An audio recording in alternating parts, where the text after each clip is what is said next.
Au cours de cette audience accordée à la mission des observateurs conduite par Cavespol, il a été question d'échanger avec le président de l'Assemblée nationale sur le bon déroulement des élections présidentielles premier tour couplées aux législatives et les perspectives pour l'observation du second tour prévu pour février prochain.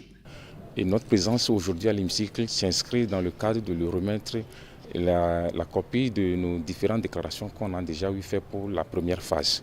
Maintenant, il va de soi qu'il y a un certain nombre d'équipes qui doivent partir, mais d'autres vont essayer de voir cette phase de transition jusqu'à la proclamation définitive par la Cour constitutionnelle du résultat définitif. On a échangé, on a présenté nos civilités et il nous a parlé le cadre législatif en vigueur de la République du Niger et le contexte politique dans lequel le Niger s'est engagé pour quand même organiser ces élections couplées législatives et présidentielles. Nous croyons que d'abord la tendance, c'est ça aujourd'hui qui est un problème majeur pour nous les Africains, surtout l'espace de la CEDEAO, parce que vous voyez un peu partout que les chefs d'État s'accrochent, d'autres font 2 mandats, d'autres font 3 mandats, 4 mandats.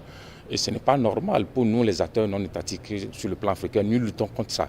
Mais vous avez la chance, le Niger a la chance, et c'est pour toute l'Afrique, d'avoir un président qui dit non, mais je ne touche pas la constitution. Déjà, c'est une première durant les 10 dernières années, de 2010 à 2020. Ça, c'est une première que nous assistons. Donc nous félicitons d'abord le courage de cet homme charismatique qui est Issoufou Mamadou. Nous le félicitons et nous encourageons aussi ceux qui sont encore fin de leur mandat de boiter le pas de son Excellence Issoufou Mamadou.